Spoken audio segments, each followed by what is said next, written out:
my hope is not just to write faster reports. My hope is that we can expand our scope of practice for every practitioner. This second page breaks down our tools by profession. Now, I'm going to pause. I'm coming back to you all. And y'all can be honest. Did y'all know we had all of these tools? And that's why it's important for me to take a little bit of time for office hours to highlight all the things that you can do for our social workers, counselors, mental health professionals. I mean, we have a check-in, check-out tool, right? Counseling notes, a therapy session planning wizard, SEL lesson generator, or where's Nick? Nick, for our special educators. We have an IEP summarizer, IEP goals, IEP goal lesson and scope generator. We have this tool we created, a whole child at a glance, where you take your attendance, academic, present levels, any information you have on a student, throw it in, and then it gives you this whole child at a glance. Where's a snapshot? Now your case managers can share this with the teachers. Nobody probably even knew we had that.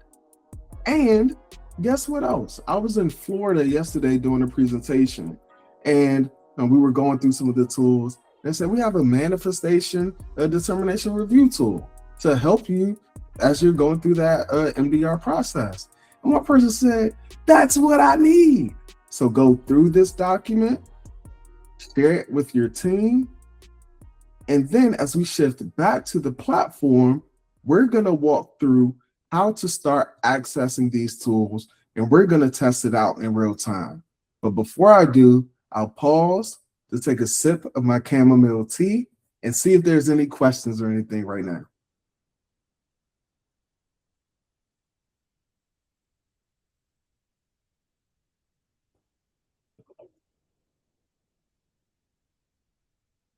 All right, let's keep rolling. So I want to jump in, and we kind of did this a week ago, maybe 2 weeks ago. But I want to get started with, if I had to rank my favorite tools, I know what they are. It's going to be, ooh, Nick, should I put this in order? In no particular order. My favorite tools right now. This is tough. The FBA BIP generator, and we could walk through that. Number 2, I said in no particular order, but the second one is going to be the Readability Assistant. And I want to start here. And the reason I want to start with the Readability Assistant, this tool was at the bottom just a few weeks ago. But shout out to Ed. He updated this tool. And now before this tool just gave you a high-level overview, you input a paragraph, and it gave you suggestions on how to change the reading level. We're busy. We don't have time. I just need you to do it and help me get a draft. Well, this new tool takes not just a paragraph, but up to a full eval. A full eval. It can change the readability level like that. Here's how you're going to do it. Here's how you're going to get started. To access all of our tools, you're going to go to the bottom left corner. You're going to click Tools. We currently have them broken down by different categories, but Julie, we're going to do a better job of organizing this. What I've learned is, how would you know to search for the whole child at a glance tool if you don't even know it exists? And so right now it's not as functional as it can be. So we're going to work on that. We're also open to hearing what might work better. At one point we had it categorized by profession. We're open to suggestions. For now, what most people are going to are our report writer tools. That's why it's there at the top. And then we have some tools for special educators, and then some other tools here where if you happen to click, you might find out. We also have where you can search. If you know what you're searching for, you can search for tools. Right now, I'm going to search for the Readability Assistant, And as I start to type, it comes up. So once you're ready to open the tool, you click it open. That tool is going to pop up inside of the chat. Once it opens in the chat, depending on the tool, you can either upload a file. As an example, Virginia, we might upload a full psychological evaluation here and then select the desired readability level. I've done this with a sample report. It actually was a report I did when I was working in DC public schools. It was a 29-page report. I dropped it down to a 3rd grade reading level. What was most impressive about that is that it kept the format and structure for the most part the same and only shifted that language down by the grade level. It was phenomenal. It blew me away. So you can upload. The other option, if you click this toggle, you can now paste in. So now I'm going to paste in my text, and I just took a short blurb from the WISC on verbal comprehension. I'm going to select the desired readability. Let's go 3rd grade and hit submit. So as simple as possible, you select the tool, upload the blurb, select your readability level, and then run it. I'm going to pause here before we review the output to check the chat and then see if there's any questions. And Julie says, side question, I've had feedback that my files are too large for the review tool. Several have few pages, but a lot of images. Could that be why I'm getting that message? Can you specify, Julie, which tool you're referring to, please? Yeah, it's the report reviewer. So I'm at high school, so I use the review tools a lot so that I don't have to do like the whole extensive file review. So I'll dump a lot of old evaluations and ask it to pull out data. And I actually got one today where it said the file is too large. Now, they're not a ton of pages, but my lovely colleagues have a tendency to cut and paste things. Mm-hmm. And so there's a lot of charts in there. They don't really mean a lot unless you actually know what the charts are. Mm-hmm. So, and sometimes it will just say the file is too big, or it seems like it doesn't know what to do with the chart. If that makes like a star chart or a Dibbles chart. Does that make sense what I'm saying? Yes. Number one, there is a limit to the file size. Ed, Okay. help me here. It's 5 megabytes, I believe. I think it's 10. Ed, our CTO, can you help confirm? It depends which version which tool? Which tier. Oh, yeah. Tools should be 10. It should be 10 megabytes regardless. But we could definitely we could go to the support chat and go further and see what's going on. Okay, great. I don't want to hold anybody up, but I appreciate that. This is my first one of these, so I love your tool. I just know it can do a lot more than I'm doing with it, and it's more of a time issue for me. I just right now I don't have the time to play with everything, so I'm dropping things in where they make sense based upon what you have in front of me. So hopefully this will teach me a little bit more. Excellent, very good. Yeah, and anytime anything comes like that, you all can reach out for help through our, if you see this dark purple button, just click it, send a message to our customer support. We have the best in the game, and we'll help you right away.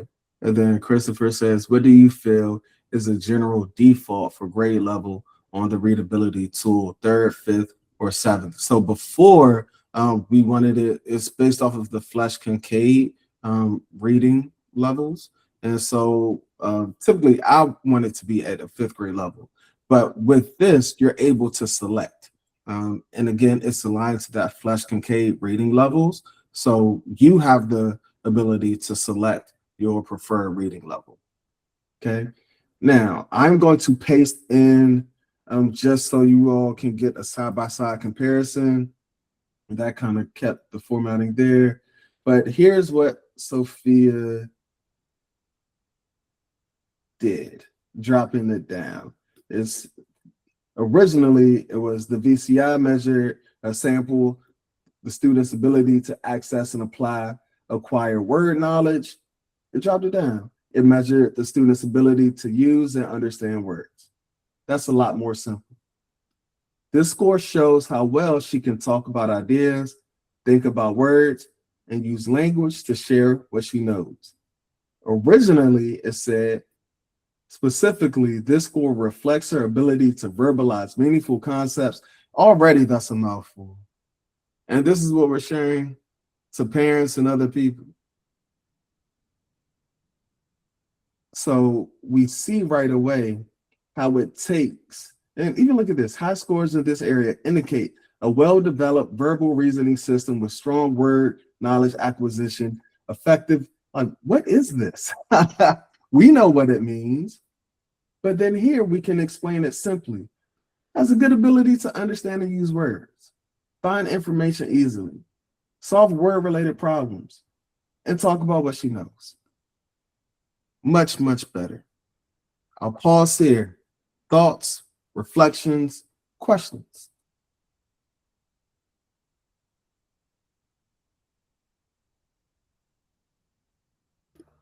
I didn't know that this could do this, and I'm already thinking about like how I can implement this with my staff before the meeting to help my teachers write those IEPs, because sometimes I feel like I get way too wordy and they just nod and smile in those pre-meetings. So this would be a good email to send out. Now, what you can do, you can copy this. You can go back to tools. You can search for our email generator tool. Then just paste it inside and hit submit. And then our email generator tool is going to take that and convert it into an email.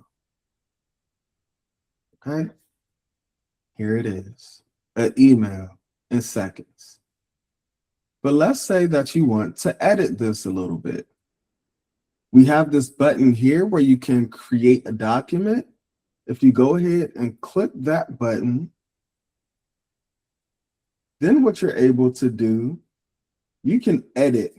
I never say best regards. Say I want to put my name. I can edit this however I want right here. Okay. But wait, what if this parent did not speak English?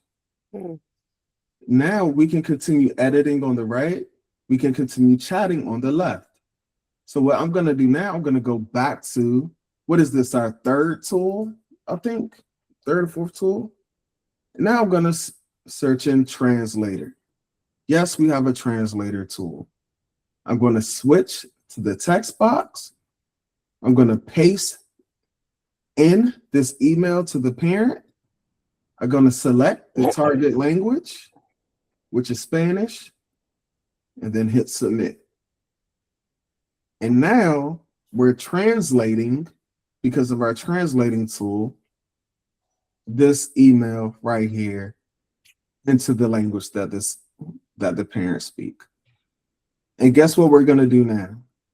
Now I have that in English because this is an editor. I'm going to add this to the document.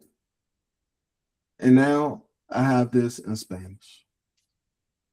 What translator tool are you using? Is it Google Translate or another? No, this is ours. So this is not Google Translates. This is Ed, our CTO, built this. And he's actively working on a deeper translation tool that picks up different dialects, different. Ed, do you want to talk a little bit about that, please? Yeah, definitely. So this translator tool is going to be rebuilt, but it's going to capture a level of nuance that the one that currently exists doesn't or isn't able to. You're talking about the depth, like dialect. The reason that you would want to do it that way is because then you can target the population to get a better understanding. But the kind of next iteration is, how do you combine these together? Because if you're going clinical English to clinical Spanish, for example, right? That might get you a part of the way, but really you might need clinical English to 8th grade level Spanish, right? So now you've saved 2 tool calls and you've saved 2 steps as a result. Yeah.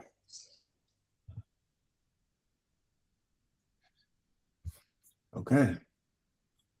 So now we've done a lot.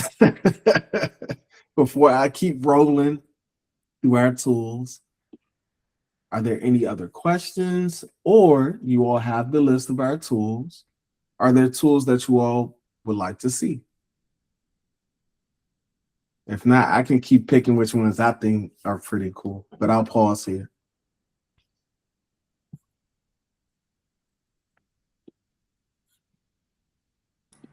Hey, I just used the IEP writer tool and I like it. Or I'm sorry, the summarizer. I'm sorry. Now that I didn't know that was in there, and then I just went and did it. So I like it. I like it. All right, Julie, I'm gonna pass the mic. I would love for you to walk us through. You don't have to share your screen if you don't want to, but if you are open and willing to walk us through what you did, the tool you used, that would be amazing. Oh, hold on. I have multiple screens open here. Yeah. Don't feel that you have So, to share your wait. screen. You can talk us through it if you like. I was implementing things as we were talking. So I already have, I'll talk through if that's okay. I Mhm. already have this kid in there, and I had done because right now I'm in the process of prepping for a triennial reevaluation review. So I pulled his last report down. I did my summary so I could get a sense of like what was going on, what was last done. And then I pull his IEP down because I work out of Delaware right now, and they use the IEP as their MTSS tier 3. That's how they roll. So I have an opportunity to really go into the IEP. So all I did was I went on our system, our data management system, dropped the IEP down, went in, clicked on your tools. I typed in IEP and it brought up the rest of the menu. I clicked on that and opened it up. I added the report. I hit submit and boom. And it gave it to me in a really, for me, usable format. Now, I will tell you, this is not the format that I use. What I can also tell you is that I have pulled things down before, and then I've prompted Sophia with additional information where I've gone in and I've said, now put it this way, or summarize it by section in paragraph format using parent-friendly language, or, any number of additional prompts, some of them that I borrowed from the manual that you sent out. So then it puts it right the way I need it. And as a side note, I'm still trying to figure out how to line up we have a state form that we use for report writing, like as a template to help me be able to dump information in there, but I'm kind of doing it myself. This just made it 10 times easier for me.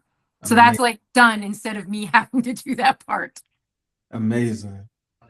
Thank you for walking us through that, giving Julie some claps.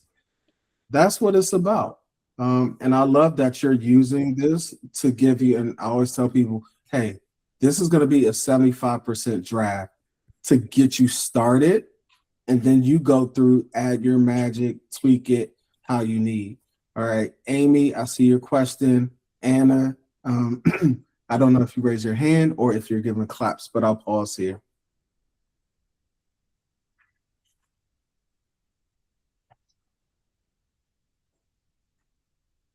Okay, very good, very good.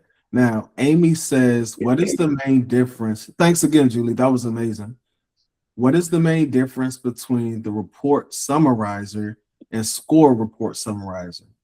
Okay, what we're gonna do, I'm back in the chat view. Major key, I need you, depending on your access, to always create a new thread, okay? When you're switching topics, Megan, right? When you're changing students that you're talking about, depending on your access, you have new threads, use them. Sophia will get mixed up or tripped up. and other AI platforms that I use, I create new threads. I'll ask one of these AI platforms one question and then go create a new thread. Why? Just because it keeps everything nice and clean and it reduces, Sophia or any of these platforms getting tripped up. So I created a new thread. From that new thread, we are going to go back into tools. And then when you look at reports, we have 4 different report writer tools. We spent time talking about the multi-rater, think reading skills. We spent time talking about the individual assessment, think cognitive, academic test. And then we have 2 more. And so Amy is saying, what is the difference between these 2? The score report summarizer historically has been one of my most underrated favorite tools. For me, that's number 3. This is my 3rd favorite tool. Okay. The score report summarizer, you choose a score report that you have.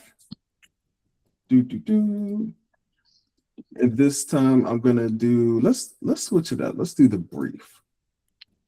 I'm gonna do the brief and hit submit. And what this is gonna do, it's for those who, I don't care about tables, I don't care about anything else, I don't care about a test purpose or description. I just need a score report. And what this is going to do is going to take that score report and just create a narrative interpretation summary that you can then paste directly into your platform. And this does it in seconds for you for the brief. All right. Then you can, if you're working inside of our workspace, you can add this to the document. It pops up here, or you can copy and paste wherever you like. Okay. And now we're using multiple tools. You can run it through the Readability Assistant. You can run it through the translator. You can run it through the email generator. You can continue editing directly in here. But Amy, the score report summarizer gives you a narrative interpretation and a summary format of your score reports. Going back to the reports, the report summarizer, this is where you take a full evaluation, whatever your role might be, you upload it. As an example, I have a file for a student, a hypothetical student. It's actually a real case that I did back when I was in DC, but I changed the name for Kanye. I upload Kanye psych eval. I select, this might be a summary that I'm doing for a parent. Then I click submit. And when that returns, I'm going to get a 1 to 2 page summary based on that 20, 25, 30, some of y'all 50 page reports you're writing. It takes lengthy psychological evaluations, massive and long, and then it shrinks it down to a nice 1 to 2 page summary that you can then share to parents, to teams, and it's easy to understand. Amy, let me know if that was helpful. All right. Judith says, I use that feature all the time. Great. Good. Yes, very much. Thank you. Awesome. Okay. Thanks, Megan. And then Karina says, try it out and keep us posted. Yes. Okay. I'll pause here because I have some I would love to show you all. I get excited about them. But let me know as you're looking through the list if there's tools that you all would love to take a look at.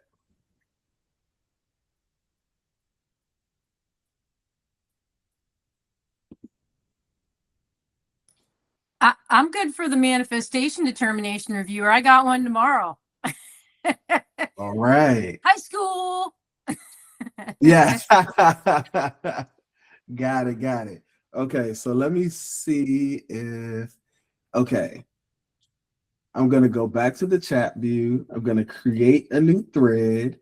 And y'all, don't be like me and Ed. Look, I just threw Ed in it. Ed is like, how do I get in it? Name your threads. I say we don't do a good job. I don't do a good job of naming my threads, okay? So we're going to search the manifestation tool. If you have files, upload the file. I don't, so I'm going to switch to text box. And here's the instruction. Use this to assess if the student's behavior is a manifestation of their disability and generate a summary, okay? Here's what I'm going to do. Let me see real quick if I have some notes on this. Otherwise, I am going to Yep, here we go. All right. Here is just some quick bulleted information. All right, I'm going to zoom in to see if you all, it's the student name, a high school student, perfect. Here's the disability, the incident, he threatened a teacher during math class after being asked to put away his phone, used profanity, and threw his backpack across the room. Yes, I've worked at a high school level. Yes, this may or may not have been a real situation, y'all. Right. Okay, disciplinary action, 10-day suspension recommended, key behaviors, impulsivity, difficulty with transitions, emotional dysregulation. I listed the IP goals, and then recent data, missed 15 days this semester, declining grades, and medication change last month, and then hit submit. I don't have a prompting guide for this. What could be cool for each one of the tools that we have could be to put in a prompting guide. I mean, that's a lot of work, but I don't mind doing it. And let's talk about that. Yes, Julie, and then we'll go through the results. Could I ask you, I apologize, you didn't upload any files. This is like you took some notes, some generic notes and dropped them in there for that, right? That was it. Okay, Yeah. I just want to make sure. Yep, you have both options. And so Okay, before I click the toggle, said if you have files, upload them here. And that I could missed be that. I'm sorry. Yep, that could be just a matter if the team has like a package, like we would get a package before, and then we would go, it would include disciplinary infractions, the history, the IEP. If you have whatever information you have, you could upload that. While that's good, the more context you provide, the better output you're going to get. But even with just providing basic information, now Sophia is helping us through. So think about it. Sophia is not making the decision for us, but giving us things that we can think through. She breaks down the incident, the student profile, concerning patterns. It gives us some follow-up questions to kind of walk through, behavioral history. So some good questions for us to consider.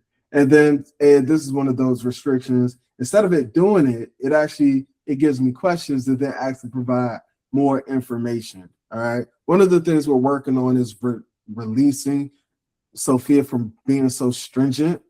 Like, Sophia, just give me what I need. But here is pushing back and giving more information on it.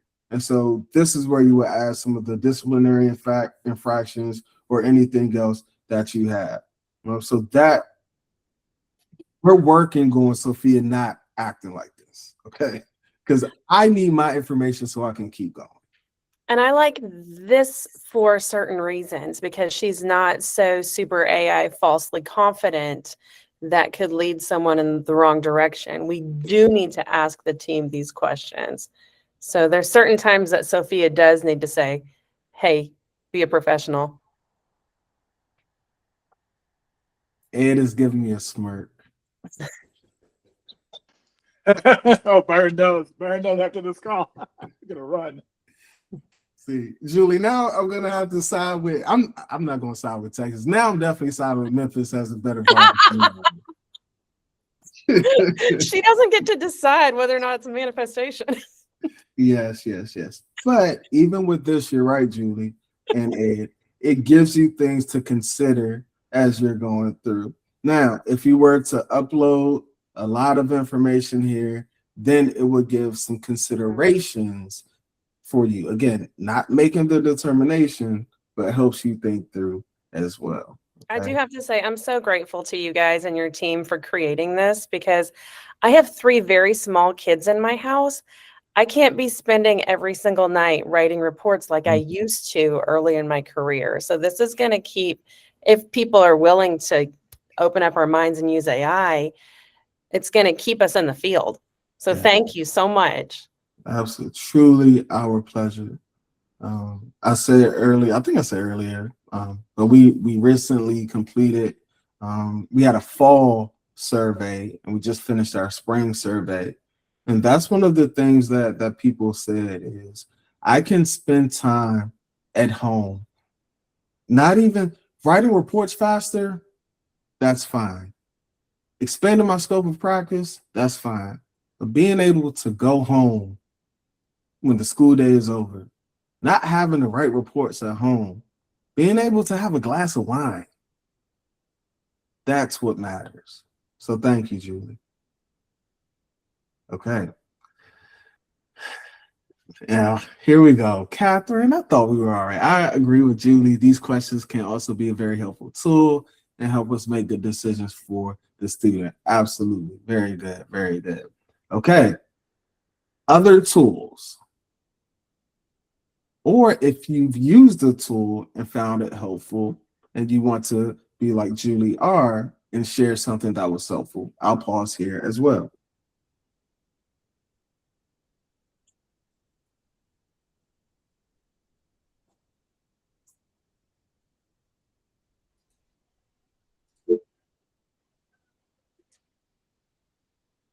Let's see. Karina, yes. Oh, I was gonna say, I don't know if you shared the, I don't think you went through like the accommodations generator, recommendations generator. I like that one a lot. I Oh, I think find when I work with districts, yeah, they use that one a lot for like SST meetings, just to come prepared, or when they're working on 504 plans. It's really good. okay, let's do that one. Was there another hand that came up? Yeah, no, it's my hand. I was Yeah. saying, while you pull that up, I just had a side question.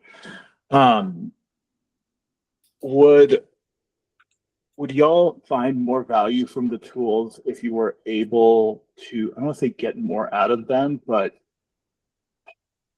compound them, I guess, to some degree, like with tools that make sense? I'm curious. Break that down for people. Ask that question a little bit different. Okay, like the translator to readability in one tool, because you might need both, for example, where you might want to have the readability. You don't want it to go clinical to clinical in terms of translation. You'd want it to potentially go from clinical to parent friendly in the target language. So things like that is what I'm trying to understand more of. So being able to use multiple tools in one shot versus Yep. going back, grabbing a new one and a new one. Yep. I think depending Yeah. on which tool you're using, like yours was a Yeah. good example of where it would be handy to be able to pick a couple different tools at once. But I don't know that Yeah. some of them lead to that. Yeah, it would definitely not apply to all. Like, it would have to be use case dependent. Otherwise, it just gets overwhelming. It has to be a clear flow of one to the other and why you would use it. Because then if you have to think about how to use it and why to use it, it'll interrupt the actual use. Okay. That kind of answered my question. Okay. I just took the results from the brief that we just did and I pasted it. We have a accommodations generator tool. And all I did was paste that blurb into the accommodations generator tool.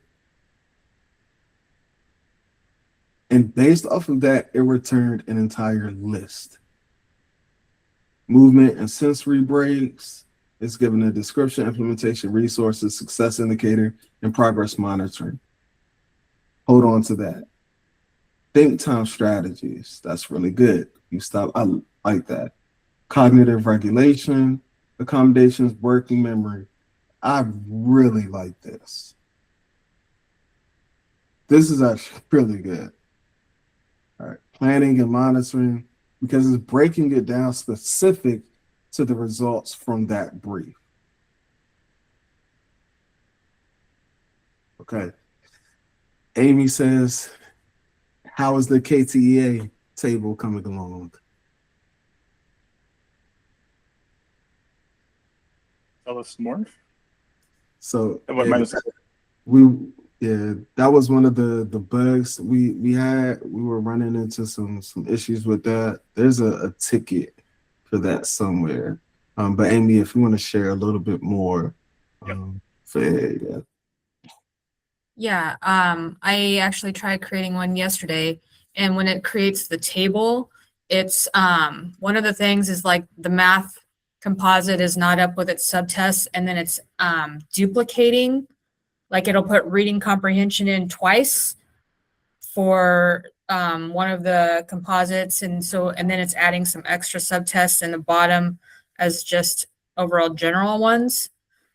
So I'm going in and I'm creating the table, and then I'm having to delete certain lines that shouldn't be within there. Okay. Yeah. No, that happens when there's no composite, but there's a subtest that exists. So, which is why you're seeing the duplicate occur. So, Okay. no issue, no limitation. A harder problem to fix than I initially thought. Anyways, we could get into that, but yeah, it is being tracked on our end.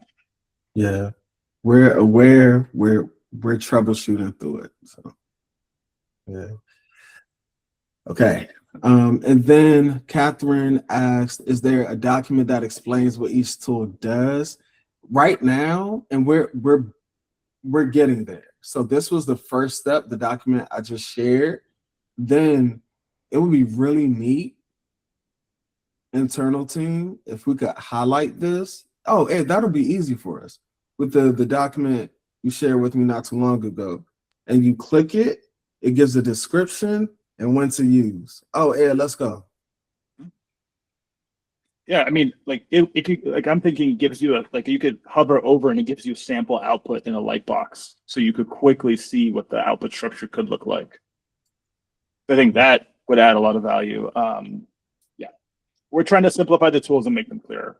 So any feedback y'all have as to where something doesn't make sense, please send it. Yes. Okay. The next one I saw is a social developmental history one. So we're going back to tools. We're going to type in dev, social developmental history comes up. Same as before, upload, choose file, upload, PDF, docs, whatever you have. Click the toggle, you can paste in. I'm just pasting in some basic information on the social, academic, attendance, any medical, threw it in. Wasn't perfect formatting. Okay, so we give you options there. And then just hit submit. All right. And then from there, Sophia's going to run and she'll do her thing as well. There's another tool somewhere that I have, or it's a prompting guide. I thought I created it on developmental histories. And while that's running, let me see if I could pull that up for you all. Okay, and you all can see over here on the screen, it kind of gave you each one of those sections. And then inside of those sections, it gives you a blurb. And then you can copy that and then paste directly inside of your prompt or inside of your report, okay? And then let me see here. I think I was able to track this down. Let's see where this takes us. Oh yeah, so similar to what I had before. Because I thought I had a guide for that. I don't think I do. But basically, you take your developmental history, upload, whether through an attachment or through pasting it in, and then run it. Erica, thoughts, reflections on that?